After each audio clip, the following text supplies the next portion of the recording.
Hey there everyone, welcome back to another Game Vault video. As always, I'm Captain Beefy with the Game Vault. We're going to talk about Dragon Age the Veilguard one more time and its future with Bioware. So let's cue up the music and we'll get right to it.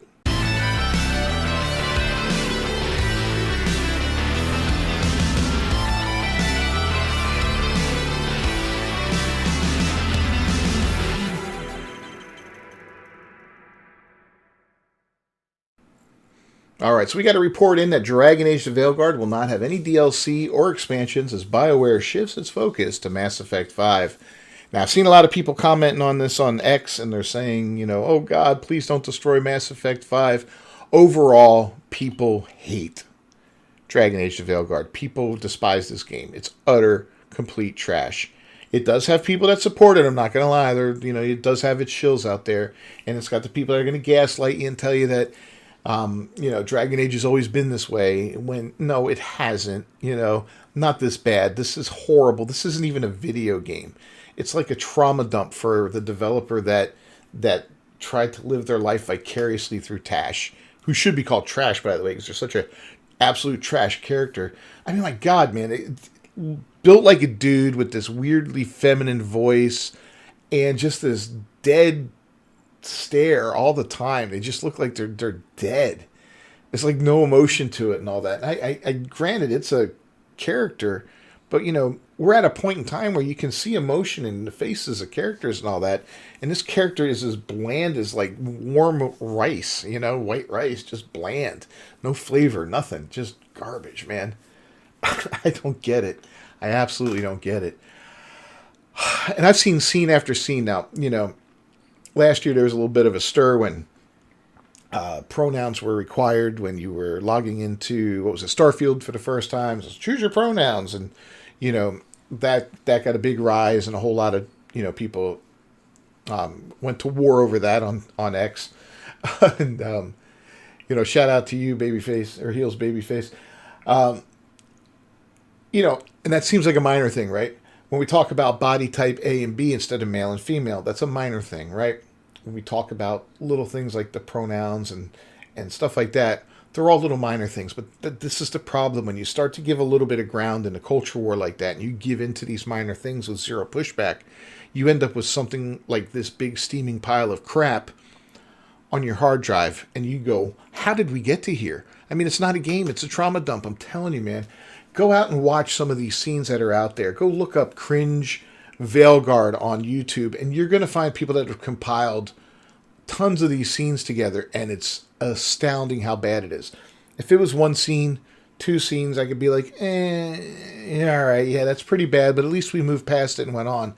I've seen at least half a dozen so far, and I'm sure there's more in there, smaller references, whatever. But not only are the scenes cringe because of the subject matter, being trans, coming out as non-binary to your mother, misgendering somebody, so you're doing push-ups, which they called pulling a barf. I mean, cringe after cringe after cringe. Not only are they terrible scenes themselves, but the voice acting is absolute garbage too. It's just so hollow and bland. Everything's bland. And the writing's atrocious. The way, this is definitely a fail for Bioware. And people are calling them buyer beware now. A new report states that they will not be developing any DLC or expansions. They're going right to Mass Effect 5. George Yang at Rolling Stone reported on Halloween with Dragon Age the Veilguard now complete. Bioware confirms that there are currently no plans for downloadable expansions. They're going to support the game with quality of life improvements and a handful of smaller content updates. Yippee-yay there, I guess. I don't know what kind of... I guess maybe, making things run smoother and getting rid of crashes and all that kind of stuff. Your standard, your standard stuff that you do with video games once they're released. I'm flabbergasted by this game and how bad it is. I mean, this is a game that took 10 years to come out, right? Probably cost a couple $100 million. BioWare was a once well-renowned studio. Of course, all the original people that worked on the games back when the studio was great have moved on to other things or retired. This is the nature of the business. We find a studio, they put out 2 or 3 fantastic games, and games take a while to come out. They could take 2-3 years, they could take 10 years. Think about it. If you were, how long do people stay at a job anymore? Not too long. I just hit my 10-year anniversary with my job. And, that's a long time in this day and age. But, yeah, so, these guys move on to bigger and better things or other things, so they retire.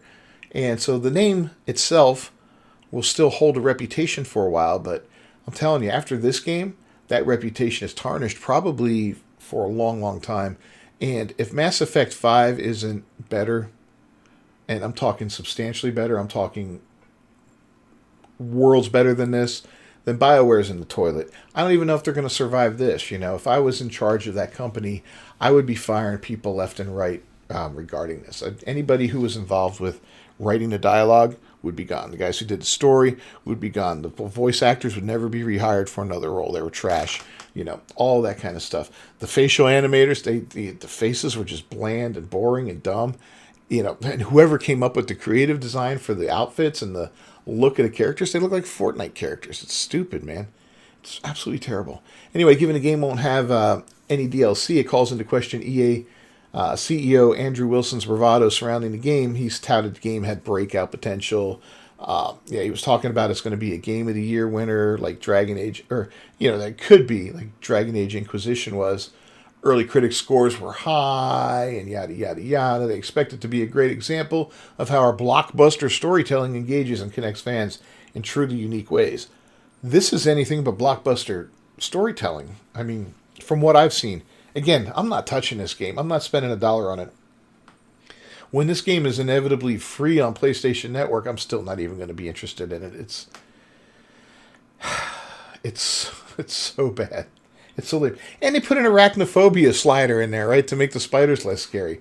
This is where we are in modern gaming, man, right? This is where we are. Back in the day, I remember the first time I loaded up Skyrim, and ended up in that one cave in the mountain, that very first mission, and or one of the very first missions. Where'd you go to? Was it Whiterun, that little town, or Riverside, or something like that? Anyway, you get that mission to go recover something from that nearby cave, and you go up there, and it's full of Draugr, and there were some bandits and all that, and then you get a little bit deeper and all that, and then you find some webs and. Yeah, and then that big-ass spider comes dropping down. It was an absolute horror show, right? I hate spiders. I've hated spiders since I was a little kid. There's a reason for it. But I hate spiders, man. I was like, ah! But it was a blast. I've killed that thing dozens of times playing that game. And, in any game, I would never consider using an arachnophobia slider. But I guess that's where we are in gaming. Everybody's such a sissy these days that, it used to be, we're going to go off and fight the dragon and save the village. Now it's non-binary. What the hell happened, man? I don't understand it. In a Q&A portion of a call, Wilson was asked by Raymond James Financial Group, Andrew Marok, I've seen some strong reviews so far. What drives that kind of breakout success we've seen in some single-player fantasy games in the last couple of years, and how do you think Veilguard might compare? Wilson responded, I think Veilguard has breakout potential. Again, 10 years ago, Dragon Age won Game of the Year. It was a different game. And was a very strong performer for us in the conduct of our business. This is entertainment. And while much of our business has moved to live service, there's still room for creativity for a deeply engaged community over the course of time. This opportunity to bring an incredibly high-quality creative storytelling set in an amazing world with rich characters living out those stories. You're able to capture that moment in entertainment. Success almost certainly follows. Well, success didn't follow. These guys have topped out at 89,000 concurrent players, I think, right? Yeah, 89, 418. Let's see where they are exactly right now. 50,000 players, so over, since launch, this is what we had. So it spiked on, I think it was Sunday, right? Yeah, it spiked on Sunday. I expected this thing to hit over 100,000 at launch, and it didn't.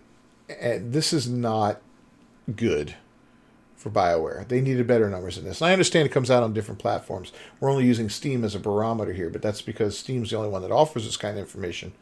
I wish everybody was as transparent as this, but hey, whatever. So yeah, this is where it was there. And then Monday, it peaked at like 65,000. And here, today, it peaked at 58. Pretty soon, it's going to be in the 30s, and it's just going to fizzle out. The drop-off's going to be huge. This game's not going to have a resurgent. There's no DLC coming out that's going to make it come back. and be bigger or anything like that. There's not going to be any major content update that's going to bring people back. It's a dead game. And yeah, it was a waste of time and money. And I don't know how many times these companies, these corporations have to invest hundreds of millions of dollars and entrust it into these idiot activists who just want to, again, relive their trauma through video games. I don't know how many times they're going to do that and get burned. We got to get rid of these tourists, man. Keep doing what you're doing, everybody. Keep fighting with your wallets. Do not pre-order games. Do not buy these games when they come out if you hear that they're full of this type of garbage. I heard there was a lot of refunds on pre-orders when some of the information started coming out and people were starting to see what this was about. And then I heard there was a lot of Steam refunds and all that, which is probably why you see a lot of those numbers dropped. And as far as the concurrent players go, remember, this was also given away free when you signed up for 6 months of, what was it, the GeForce with NVIDIA for the premium package. Like $100, you got this game for free. So some of that number is free people playing. No way to determine which part of it. At least I would assume. I don't know if it's on Steam or not. If they gave you a Steam key, whatever. But remember, that's part of it. And yeah, nothing's going to save this game.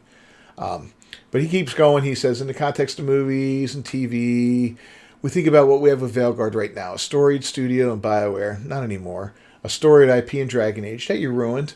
We have a team that took extra time to make sure the world was rich and the characters were interesting and the story was compelling.